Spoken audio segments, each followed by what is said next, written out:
Bonjour à toutes et à tous et bienvenue à tous les supporters du Real Madrid et fans de foot en général. J'espère que tout le monde va bien. Aujourd'hui, on se retrouve les amis pour faire ensemble l'avant-match le plus attendu de la saison, ou peut-être le plus inattendu quand on voit le Real Madrid dans ce début de saison qui n'était pas préparé pour aller aussi loin. Mais l'avant-match de la Ligue des Champions, de la finale de Ligue des Champions contre Dortmund, et je ne serai pas tout seul aujourd'hui. Je suis accompagné de monsieur Football by Ous. Comment ça va mon gars ? Ça va super, salut Alex, salut les viewers d'Alex, un plaisir d'être là, merci pour l'invitation, ça me fait extrêmement plaisir pour un match capital, un match super important, le match le plus important de la saison côté Real Madrid et Borussia Dortmund, donc un réel plaisir.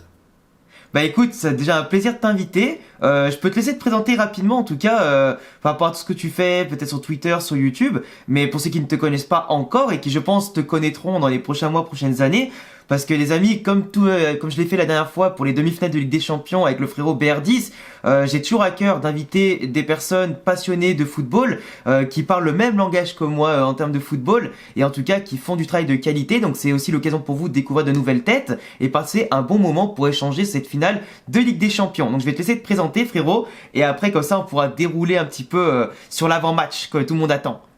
Bah écoute, moi c'est Ous de Football by Ous sur Twitter. J'ai commencé à faire des analyses foot à l'écrit sous format de trade ou juste d'analyse comme ça. Je commente aussi l'actualité du football. Je me suis lancé sur YouTube il y a quelques mois là aussi faisant des débriefs, faisant des analyses, des découvertes de joueurs. J'ai parlé d'Hendrick, je parle beaucoup du Real Madrid, c'est vrai car c'est mon club de cœur. Mais je parle de tous les clubs généralement, le Barça, le Bayern, City, la Première Ligue et tous les autres championnats.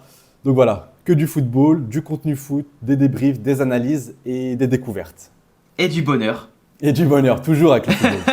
Toujours. En tout cas, la passion est là et c'est vrai que vous pourrez voir du coup, je vous mettrai en tout cas les liens de sa chaîne YouTube et son compte Twitter en description. Et n'hésitez pas d'ailleurs à venir nous suivre, autant lui que moi en tout cas sur nos réseaux. Et sachez que je pense qu'on refera pas mal de vidéos ensemble, tout ça. Et puis en plus, il fait des analyses très pertinentes. Donc forcément, si vous aimez le football, vous allez être servi entre ma chaîne et la sienne.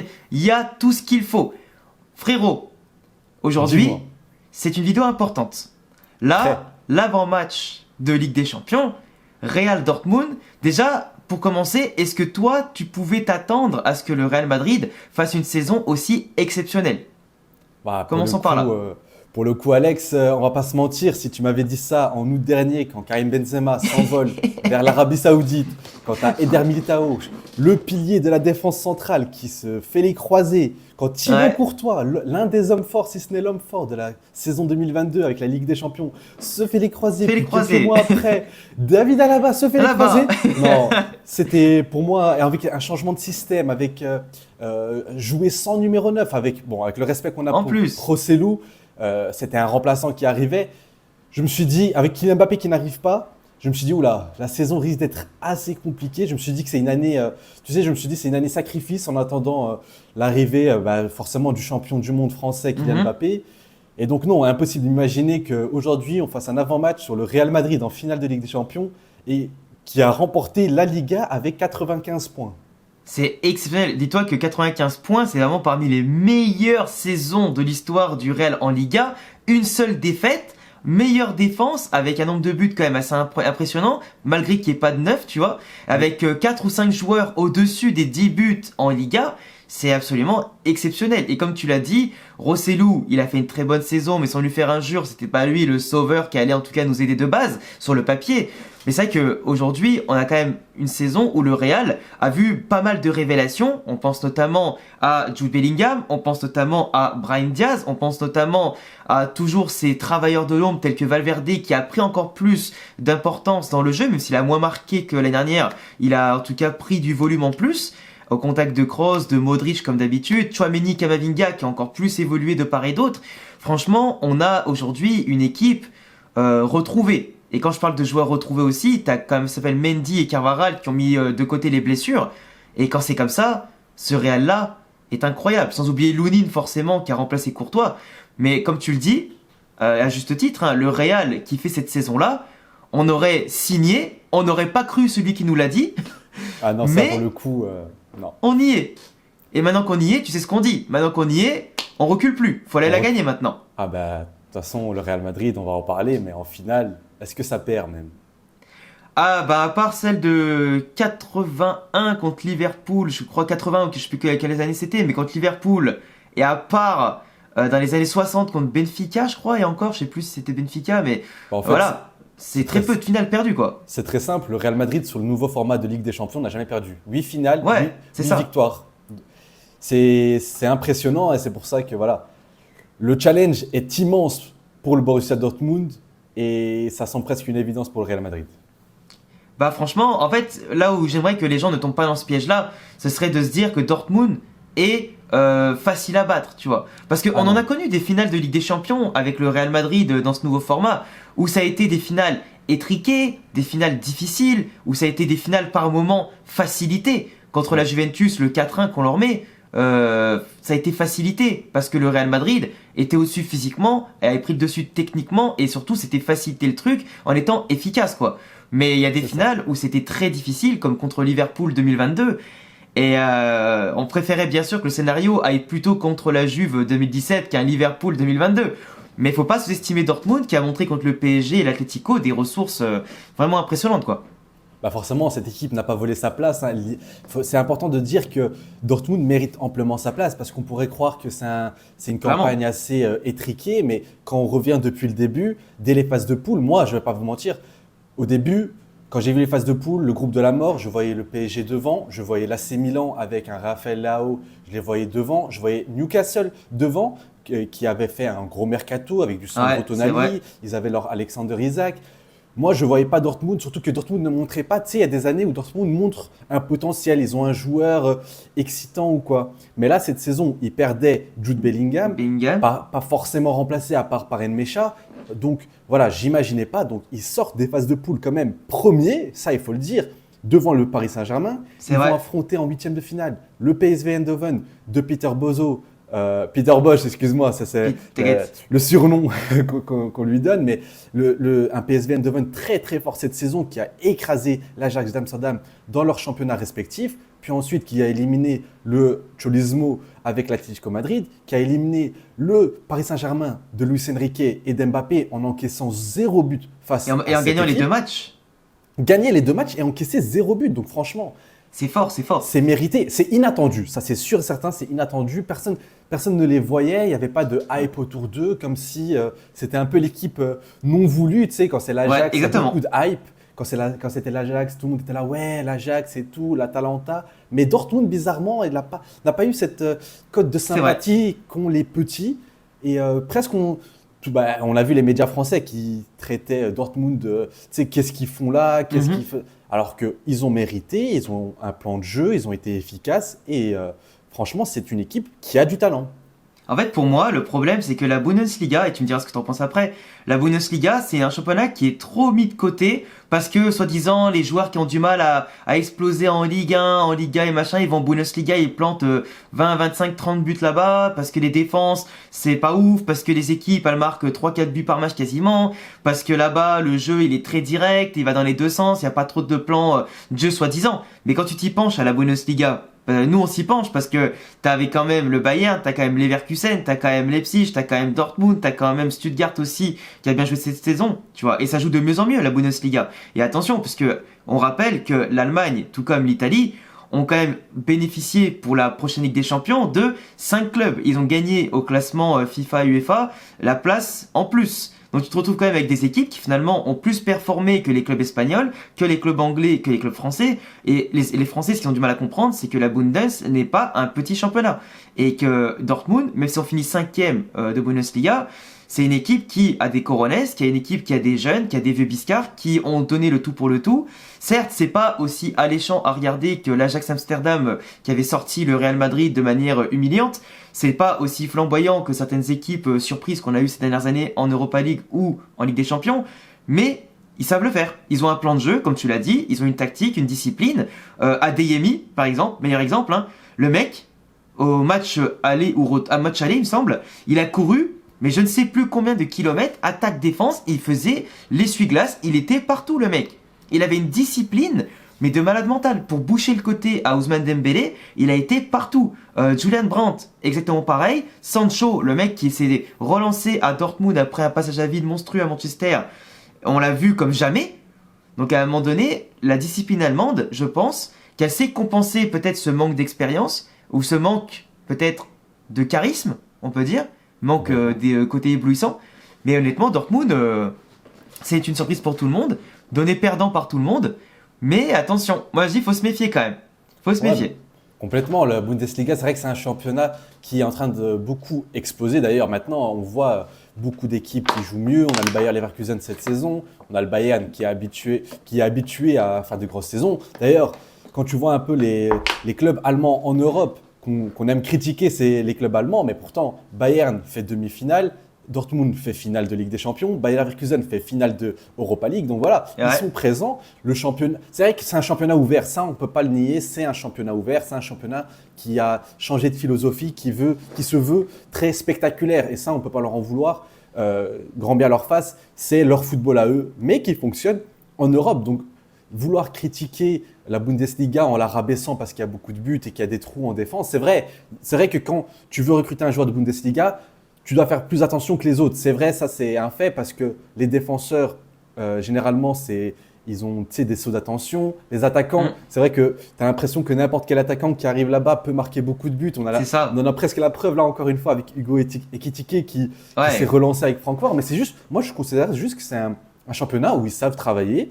Et à l'image de ce championnat, tu as le Borussia Dortmund qui, c'est vrai que dans le championnat, ne réalise pas une incroyable saison. Ils sont 5e, donc ils se qualifient tout juste pour la prochaine Ligue des Champions, alors qu'ils sont en finale de Ligue des Champions. Mais comme tu as dit, c'est l'équipe de guerriers qui, c'est vrai, n'a pas autant de talent que le Borussia Dortmund de Jürgen Klopp, mais c'est une équipe qui a Exactement, quand même pas mal de talent. Tu as le Jadon Sancho, qui lui a été super impressionnant, qui est en train de renaître tel un phénix au Borussia Dortmund. Tu as l'impression que c'est deux joueurs différents à Manchester et à Dortmund.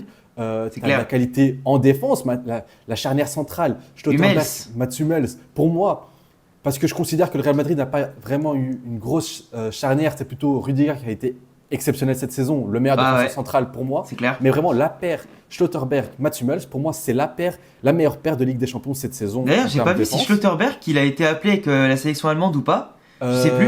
Je crois pas, non. Hummels, Hummels sûr certain qu'il n'est pas choisi, Non, il y est pas, ouais. tout comme Julian Brandt d'ailleurs, ça fait un peu Ouais, Julian Brandt, ça, j'ai polémique. pas compris. J'ai pas compris Ouais, pourquoi. mais c'est vrai qu'il y a eu une sorte de entre guillemets boycott des joueurs du Borussia Dortmund, mais je pense que C'est vrai, Schlotterbeck hein. n'est pas pris. Ah, je sais pas, il faudrait vérifier, mais Faudrait vérifier, ouais, mais en tout cas, c'est vrai que comme tu dis, gros boycott des joueurs allemands de Dortmund, parce que les mecs, ils ont quand même été présents. Moi, Julian Brandt contre le PSG, il m'a choqué. Le mec, il était, alors je le connaissais déjà forcément, mais contre le PSG, je l'ai trouvé calme, serein, genre ultra à l'aise techniquement. Il te faisait des gestes par moment dans la surface du PSG, même entouré de 2-3 mecs, pour trouver une petite passe, trouver une petite louche, trouver un espace pour tirer.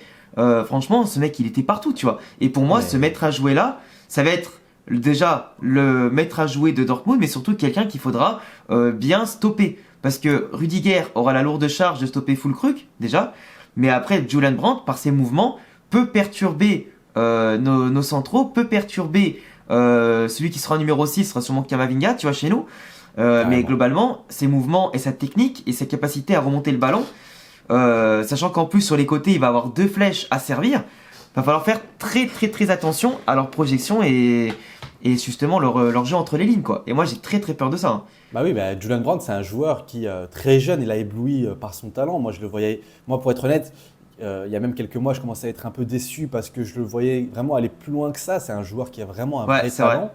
Et qui là fait quand même une bonne saison parce que Dortmund, c'est vrai qu'en championnat, en fait cette saison Dortmund, voilà, c'est à l'image de leur championnat et de la Ligue des Champions. Ils sont capables du meilleur, vrai. donc d'aller en finale de Ligue des Champions, ce qui est fou. Je crois que c'est la troisième fois dans leur histoire après 97, 2013 et cette saison, donc c'est la troisième fois, donc c'est exceptionnel. Mais d'être cinquième en Bundesliga et de galérer, mais attention, c'est eux qui ont failli battre le Bayer Leverkusen en Bundesliga, donc c'est une équipe capable du pire et du meilleur. Mais voilà. Et cette année, ils je ont crois qu'ils ont battu le Bayern pour la première fois depuis longtemps hein, d'ailleurs. Hein, je oui, crois. oui, En plus. complètement. Après, oui, le classiqueur qui n'est plus vraiment un classiqueur, tellement Ouais, le Bayern c'est pas- prend souvent l'ascendant et je suis tellement. Tu sais, Dortmund, c'est l'équipe que tu as envie de supporter en Bundesliga quand tu vois le mastodonte qu'est le Bayern. Tu as envie de supporter le petit pousset, mais malheureusement, à chaque fois, on est toujours déçu, peu importe les joueurs vrai. qui passent. Mais voilà, cette C'est saison, tu sais, Dortmund, cette saison, je la vois un peu, ses forces en tout cas, c'est un peu comme le Real Madrid en 2022. C'est les deux extrémités du terrain. Tu as Kobel au goal qui est excellent, qui est le dernier rempart de cette équipe, qui permet souvent à cette équipe de survivre, de se maintenir dans le match. Ouais. Et de l'autre côté du terrain, tu as un Füllkrug qui, avec son histoire assez atypique, où il y a quelques années, il n'était même pas en division 1 de Bundesliga, qui se retrouve en finale de Ligue des Champions en étant un acteur majeur de cette équipe, un joueur très fort, un joueur, en plus, un neuf à l'ancienne. Tu sais, quand aujourd'hui, tu vois qu'il y a de moins en moins de neufs pivots, tu as de plus en plus de joueurs qui attaquent la profondeur, des joueurs rapides, techniques. Tu as retrouvé un Füllkrug à un tel niveau, un joueur pivot, physique, fort, très bon, il a un très bon flair de finisseur. Tu te dis, ok, cette équipe a quand même un truc spécial en elle. Tu as les deux extrémités du terrain qui sont excellentes. Tu as une charnière centrale très forte. Franchement, tu as les bases d'une équipe très solide. Et à ça, tu rajoutes quelqu'un qui, voilà, on l'a beaucoup critiqué parce qu'on l'a tenu responsable du choke de la saison dernière, parce qu'on rappelle qu'ils ont perdu le titre la saison dernière lors du dernier match où il suffisait juste de gagner. Et ça, c'était honteux de leur part. On ne l'oublie pas. C'est Edin Terzic. En fait, le tacticien qui, lui, il y a quelques années, il répétait qu'il était juste un simple supporter, qui est aujourd'hui à la tête de cette équipe en finale de Ligue des Champions. Franchement, j'ai regardé beaucoup de leurs matchs en Bundesliga, beaucoup de matchs en Ligue des Champions et j'ai analysé un peu leur jeu. Franchement, ce qu'il fait, c'est pas simplement déposer des joueurs. La preuve en est, si tu sors à un moment donné Peter Bosz, tu sors Cholo Simeone, tu sors Luis Enrique, celui qui est qu'on appelle le scientifique de laboratoire, celui qui aime tout créer. Franchement, c'est intéressant et je ne sais pas si tu veux qu'on rentre vraiment tout de suite dans le vif du sujet sur l'animation qu'a Dortmund. On peut en parler. On peut en parler. Donc, moi, j'ai vu ça, c'est que c'est impressionnant, c'est qu'il a lui aussi cette capacité de faire rentrer, par exemple, les latéraux de Dortmund sont très importants. On a Jan Madsen d'un côté qui, lui, a cette capacité.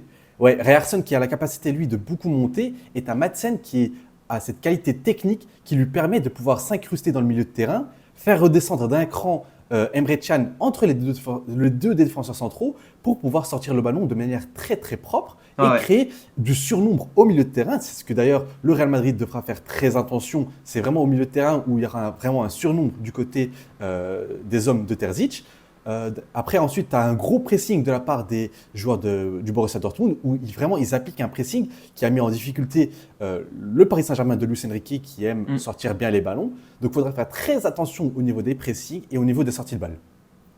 Bah, de toute façon, dans tous les cas, le Real, et c'est souvent là aussi où c'est l'enjeu qu'on avait vu contre le Bayern, contre City et tout, c'est gagner la bataille du milieu de terrain. On sait que le Real, malheureusement, on l'a vu contre City, on l'a vu à l'aller contre le Bayern.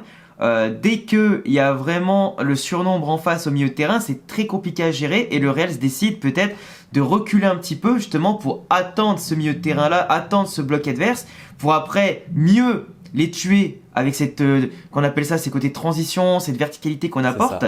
Mais comme tu dis, Madsen qui va se décaler dans l'axe pour justement apporter des solutions et apporter un peu plus à la sortie de balle, apporter un peu plus de danger aussi, parce que Ryerson comme Madsen sont excellents aussi dans l'apport, en tout cas technique et des passes au niveau des centres, au niveau etc. de la gestion du jeu. Donc c'est pas des joueurs à prendre avec des pincettes, avec en tout cas de haut, mais en tout cas c'est vrai qu'en plus quand tu les associes à des Sabitzer, à des Emre Can, à des Julian Brandt, avec juste devant eux les Adeyemi Sancho qui vont percuter, qui vont proposer incessamment, en tout cas en profondeur, ou par moments comme Sancho l'a fait contre le PSG, venir chercher le ballon un peu dans l'axe, jouer le 1-2 avec Julian Brandt pour repartir derrière, ça s'est fait plusieurs fois.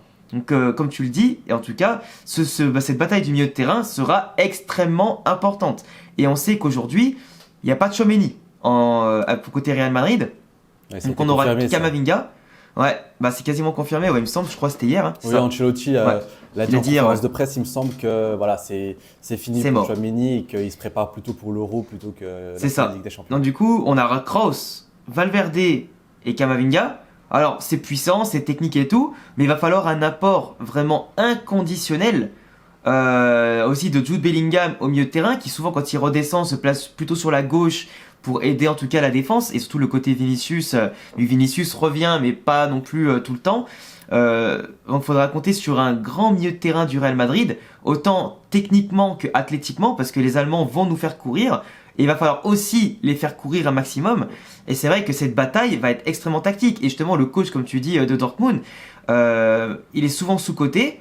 il est souvent mis comme tu disais, le maillon faible qui les a fait un peu perdre le titre la dernière journée. C'est vrai que c'était honteux en tout cas de leur part. Même si Jude Bellingham était blessé, il me semble.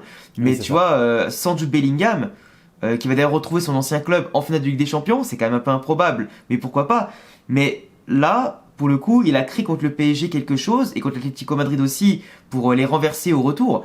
Mais le coup qu'il a su faire bonifier en tout cas le jeu de ses joueurs et leur donner un dépassement de fonction intéressant, ça c'est ce que j'appelle un coach. Quelqu'un Ouais. qui se contente de mettre tel joueur à telle place et lui dire tu montes et tu descends et tu te débrouilles, ça c'est pas un coach. Mais un coach qui sait les faire évoluer, qui rend les joueurs polyvalents, ça c'est intéressant. Et pour Là, moi ce coach-là, cette saison, en Bundesliga lui rend pas honneur, mais ce qu'il a fait en Ligue des Champions, ça met en évidence les qualités du coach. Et Ancelotti, tu vois, j'adore ce coach, mais je trouve que tu vois, il a pas par moment ce côté un peu plus évolué en tout cas. C'est souvent conservateur Ancelotti, tu vois. ouais. C'est très conservateur, c'est très, il a souvent son même bloc et après c'est un peu difficile de bouger ça.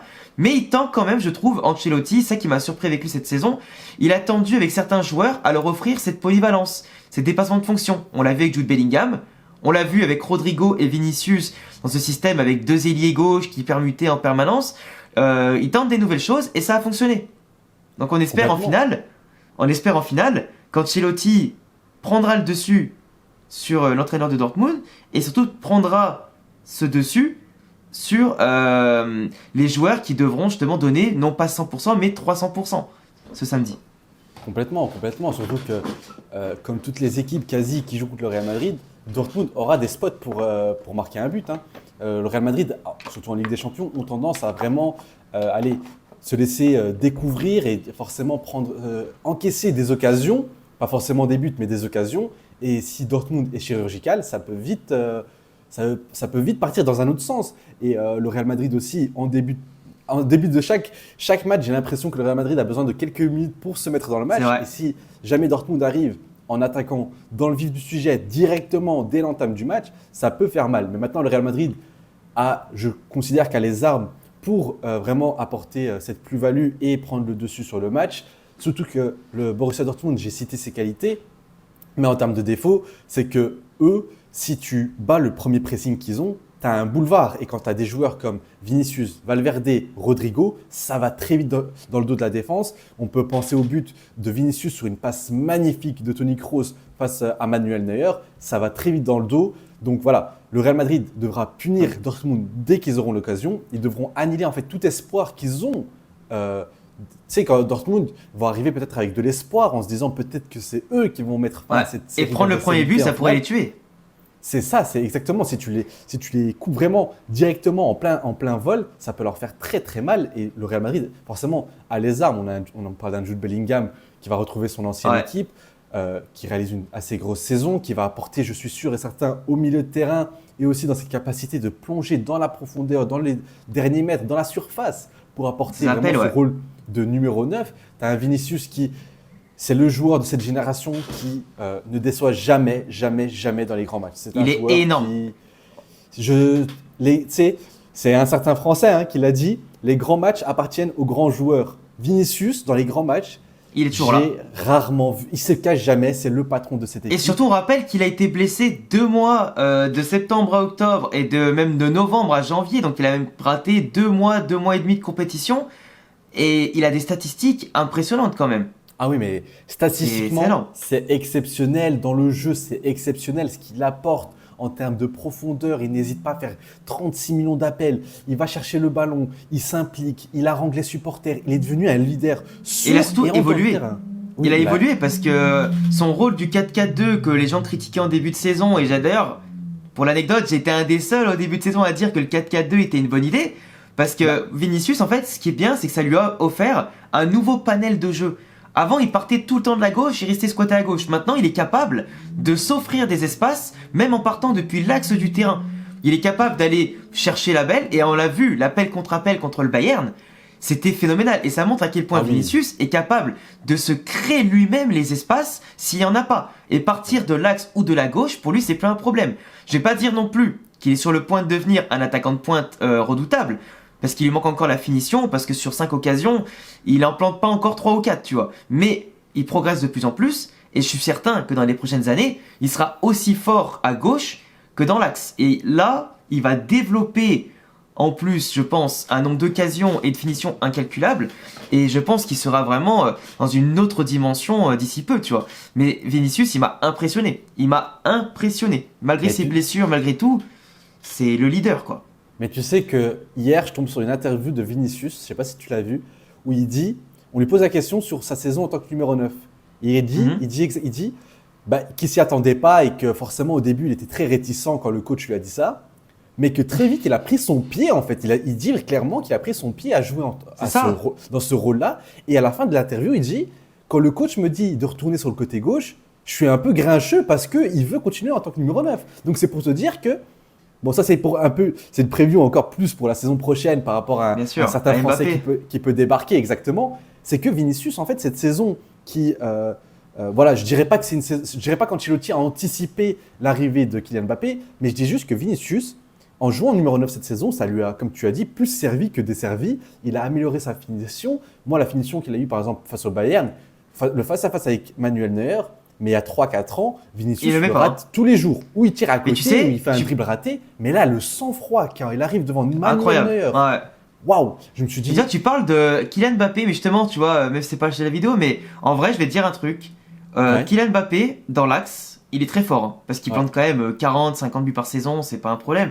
Mais Vinicius, il a montré à quel point il est meilleur qu'Mbappé dans certaines zones de l'axe pour s'ouvrir les espaces. Là où Kylian, il a du mal, s'il n'y a pas d'espace, à faire la différence, il est obligé de s'exiler, etc., de trop décrocher. Là, Vinicius, il a appris tactiquement à se les amener. Et vraiment, l'année prochaine, quand il y aura Kylian, sûrement que les deux vont faire que permuter pendant les matchs, mais c'est clair que Mbappé devrait prendre l'exemple sur Vinicius à certains moments. Au-delà du fait que Vinicius, dans les 1 contre 1, soit le meilleur joueur du monde, ça, il n'y a pas de débat. Mais vraiment, c'est impressionnant. Mais l'année prochaine, ça prépare le terrain. Et en fait, avoir des joueurs comme ça, aussi forts dans plusieurs zones du terrain, comme Rodrigo, qui est très fort à gauche, qui est très fort peut-être en soutien d'un attaquant, mais pas en tant qu'attaquant de pointe, et encore moins à droite. Mais sinon, voilà, il y a quand même des joueurs aujourd'hui qui sont capables de tout, tu vois.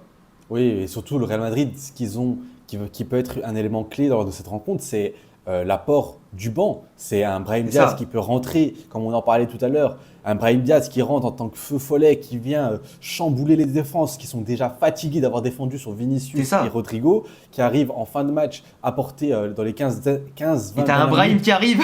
Je te jure, un Brahim qui arrive comme ça, qui est capable non seulement d'apporter de la percussion, mais aussi concrètement un but de loin, une grosse frappe, une passe décisive, un centre. Tu as un Modric qui peut rentrer à tout moment, qui peut débloquer la situation via un extérieur du pied venu de je ne sais où encore une fois. Donc oui, le milieu de terrain, un Arda Güler, pourquoi pas, qui peut J'espère Arda Güler, j'espère quelques minutes. Hein. Ça après les matchs qu'il a réalisés ces derniers temps, franchement, 6 buts 100% de frappes, 100% de frappes cadrées qui vont au fond. Hein. Ouais, mais on le rappelle. Hein. Donc le Real Madrid est équipé pour faire rentrer aussi des joueurs qui, quand on compare ça à Dortmund, qui en remplaçant n'a pas non plus, c'est pas une manière abondante qu'ils ont sur le banc. Ils ont Marco Reus, mais bon voilà, Marco Reus c'est juste, il y a la symbolique de Marco Reus, son dernier match ultime avec le Borussia Dortmund, qui est une finale de Ligue des Champions.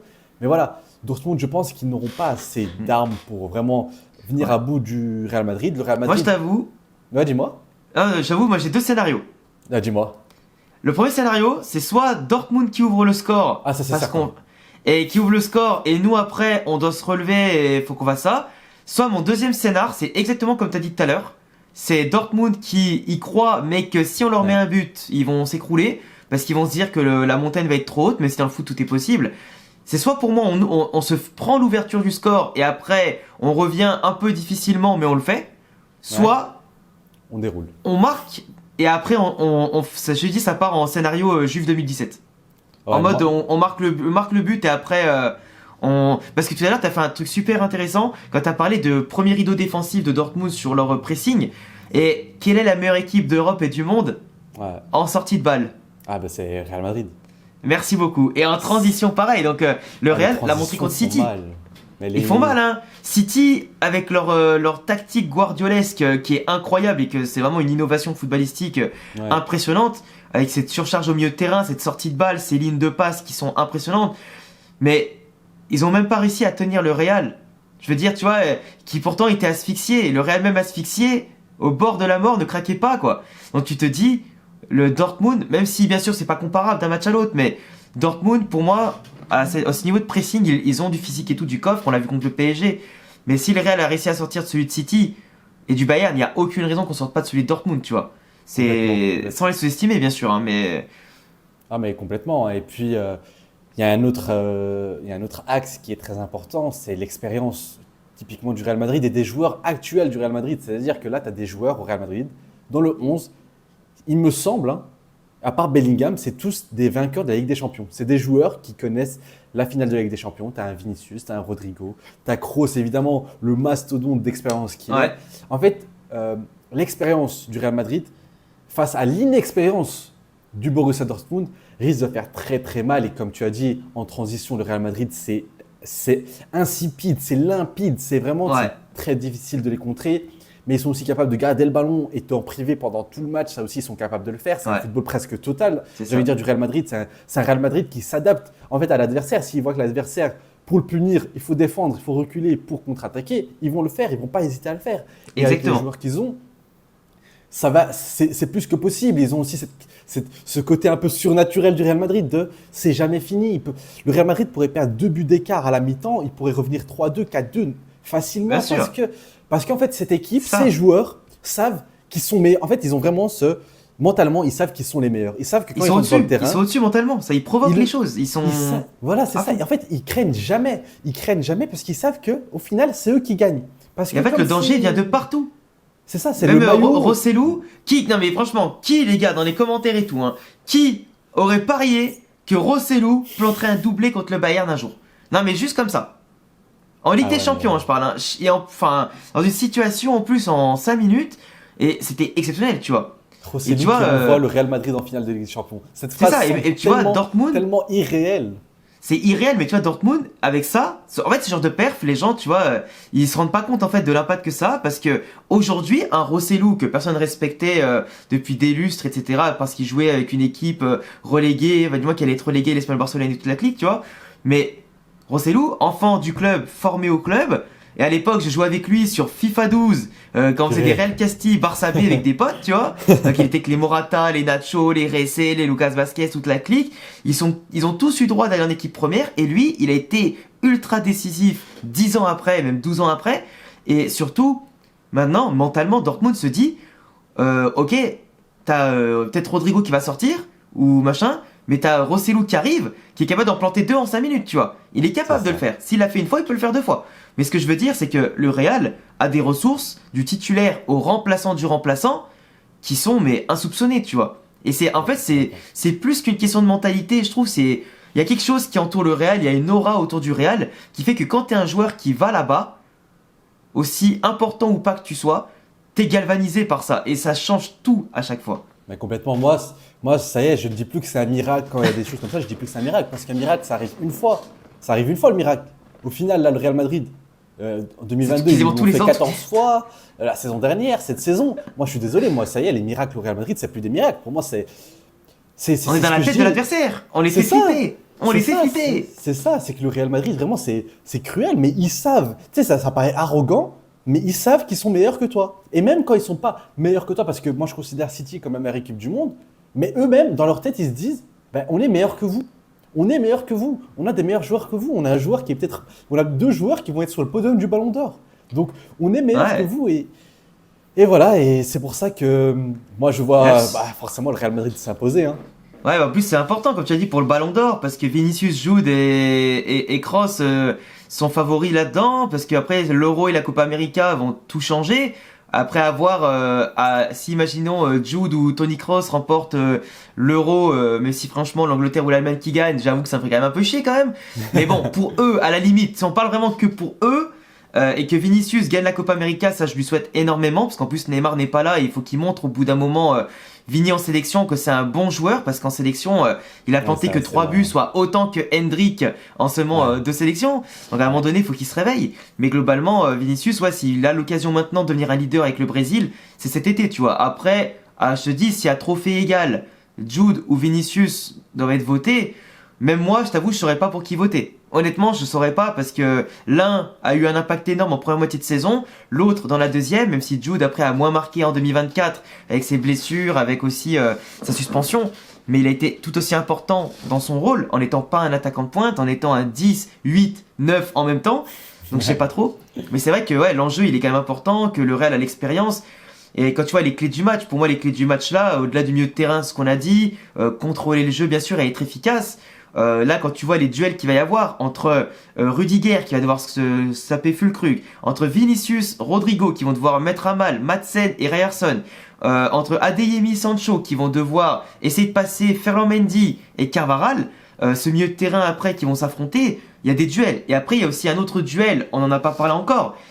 Et je trouve ça d'ailleurs même bizarre qu'on n'en ait pas parlé encore, mais qui sera le gardien du Real Madrid? Courtois ou Lunin? Ça, c'est un truc, un débat. Moi, je vous le dis, le cœur mettrait Lunin pour tout ce qu'il a fait cette saison, et il le mérite. La raison actuelle irait peut-être plus sur Courtois par rapport à son historique, par rapport à sa forme actuellement, qui est pas trop mal pour un mec retour de blessure, et un Courtois en forme, forcément, c'est forcément prioritaire. Mais quand même, pour pas se manger un karma de l'injustice, j'aimerais s'il vous plaît qu'on laisse Lunin au cage. Vraiment, parce qu'il le mérite. Pour le coup, moi, Alex, je suis pas d'accord avec toi dans le sens où. Ah ouais? C'est vrai que. Non, je comprends en fait l'aspect. Je vois les gens qui disent Lunin a mérité et tout. C'est vrai, il a mérité. Il a fait une grosse campagne de Ligue des Champions. On n'oublie pas Leipzig où c'est lui qui maintient le Real Madrid. L'institution avant tout, c'est ça, ouais. Mais malheureusement, c'est le Real Madrid. Ouais. Et le Real Madrid, le meilleur joue. Il n'y a pas de sentiment, il n'y a pas de. C'est vrai, tu vois, c'est ça, c'est comme ça. Modric a été moins bon cette saison. Enfin, pas moins bon, c'est juste qu'ils l'ont mis de côté parce qu'il y a des meilleurs joueurs, athlétiquement et physiquement. Tu sais, je prends l'exemple de si Vinicius était blessé toute la saison et qu'il était revenu les 3 derniers matchs. Est-ce qu'on se priverait de Vinicius, excuse-moi? Non. Bien sûr que non, bien sûr que non. Et Thibaut Courtois, c'est tellement une garantie. Là, on l'a vu dans les quelques matchs, là, à peine quelques matchs, tu les vois dans le 1 contre 1, dans l'envergure, dans ce qu'il apporte et l'aura qu'il a. C'est difficile. Moi, je suis désolé, mais je préfère miser sur. En fait, justement, la récompense de Lunin, c'est qu'il a emmené l'équipe jusqu'en finale. C'est vrai qu'il n'ira pas jusqu'au bout, mais Courtois, ça reste Courtois, c'est le meilleur gardien du monde. Non, mais ça, je l'entends, hein. Ça, je l'entends parfaitement. Après, tu vois, Courtois, juste que forcément, tu vois des croisés.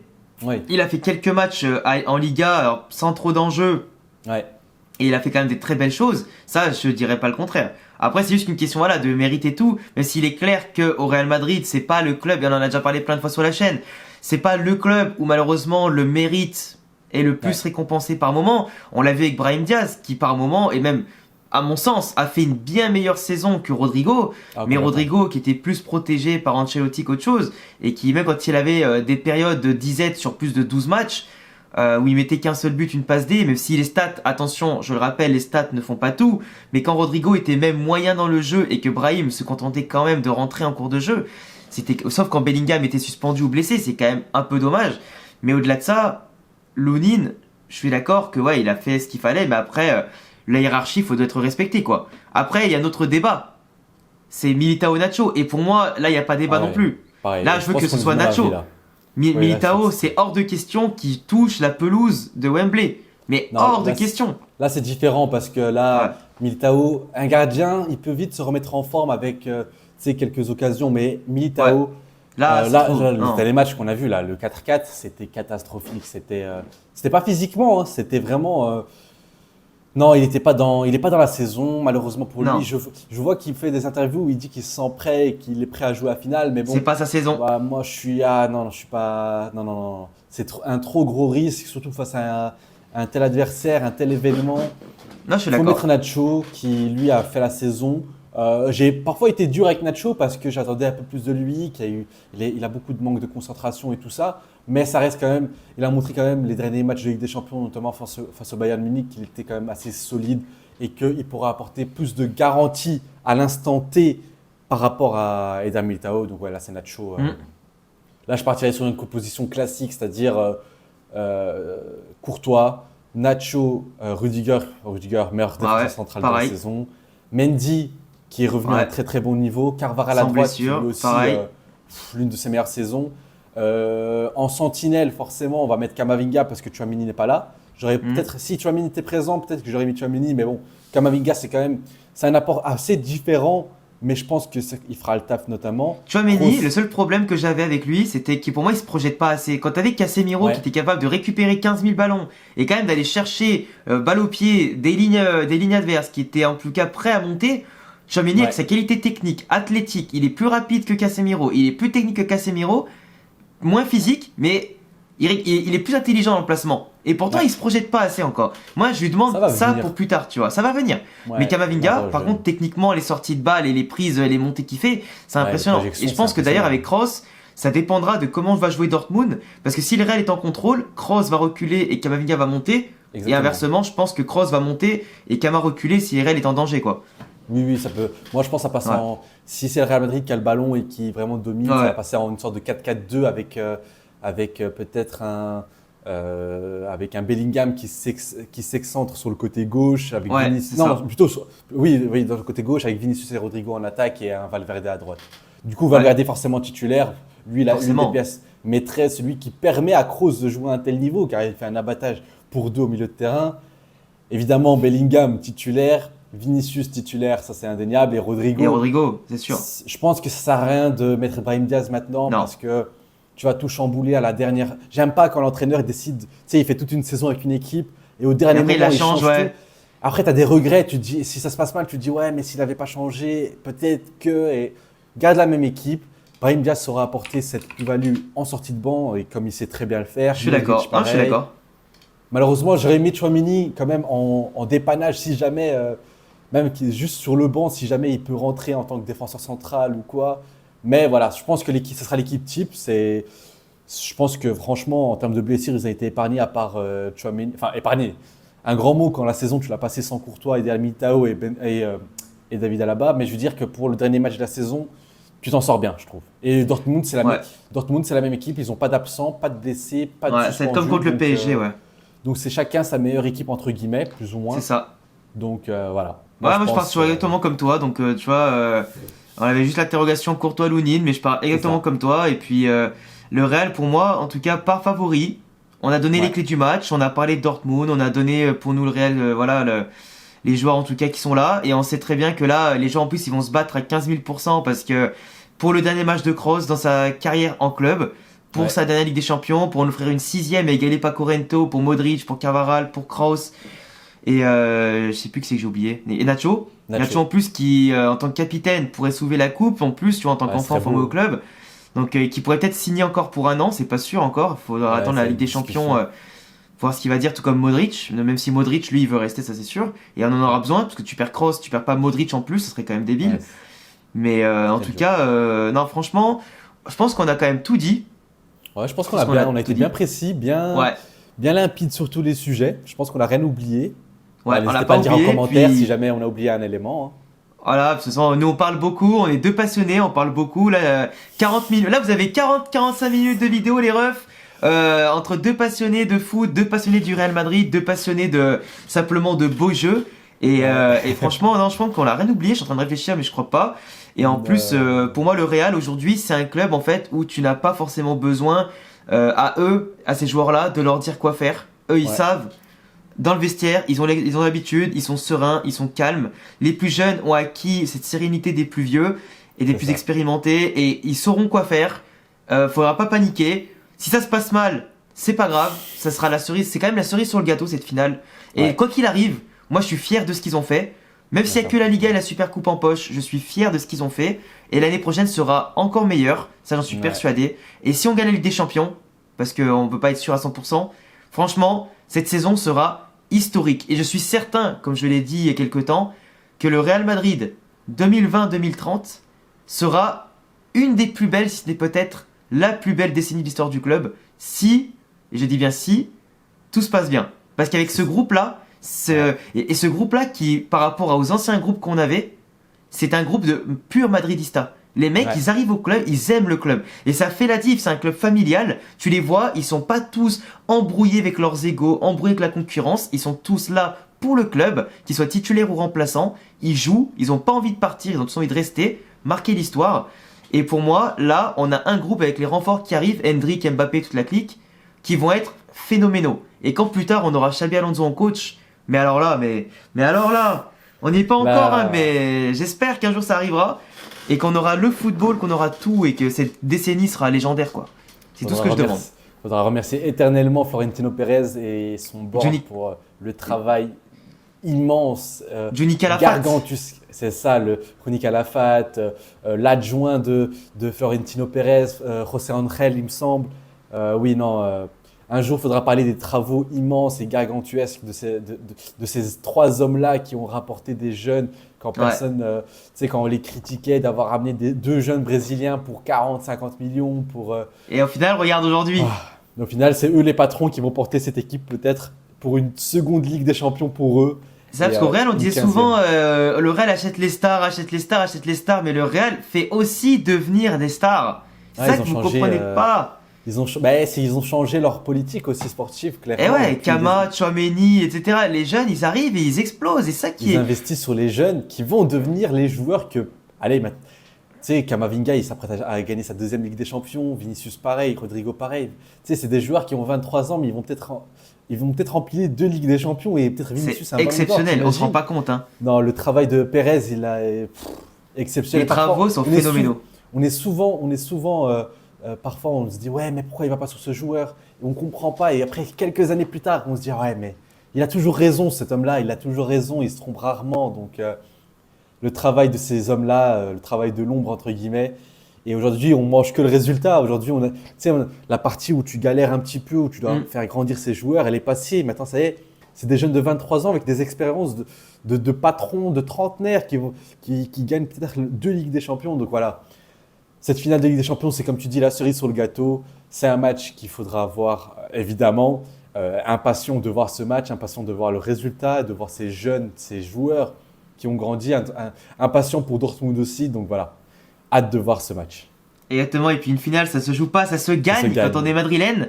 Et puis voilà, bah moi j'ai hâte d'être samedi. Et puis en tout cas, les amis, j'espère que cet avant-match vous a plu. Mais en tout cas, j'ai pris beaucoup de plaisir à discuter avec Ous, avec en tout cas toute notre passion et à parler de ce sujet-là. J'espère que toi aussi, mon ref, ça t'a plu de participer à cet avant-match. Ah, c'était un plaisir total. Je me suis régalé. J'ai pas vu le temps passer. Là, je suis en train de voir que ça fait plus de 40 minutes. Donc, beaucoup de soutien pour Alex pour le montage. Donc, mettez un max de commentaires pour l'algorithme, les gars. Et non, c'était Merci un réel beaucoup. plaisir. Et franchement, top. Je me suis régalé. Bah écoute, tant mieux, c'est le principal. Je vais vous laisser les amis. En tout cas, on va vous laisser. Passez une excellente journée. Je vous laisserai vous abonner à ma chaîne, vous abonner surtout aussi à la chaîne de mon frérot Ous. Du coup, vous pourrez retrouver notamment en description le YouTube, Merci. le Twitter, Football by Ous. Comme ça, au moins, vous pourrez aller checker son travail, voir ses analyses, etc. au quotidien. Il va prendre de plus en plus de place, je pense, dans la sphère footballistique d'ici pas longtemps. Du coup, au moins, vous l'aurez vu ici en premier, hein. Et puis en plus, voilà, c'est un bon gars, donc n'hésitez pas à le soutenir, le frérot. Si on peut aider ceux qui se lancent, c'est avec plaisir, tout comme je l'ai fait la dernière fois avec le frérot BR10. Et puis, à mon avis, ces frérots-là, vous allez les revoir pour la saison prochaine, peut-être durant l'été, on sait pas encore. Mais en tout cas, toujours un plaisir d'avoir des invités de qualité sur la chaîne. Et puis, un plaisir partagé de t'avoir eu. Et puis franchement, passez tous une bonne journée. On attend tous vos avis et pronostics dans les commentaires. Et à bientôt les amis pour prochaine vidéo. Ciao les frérots!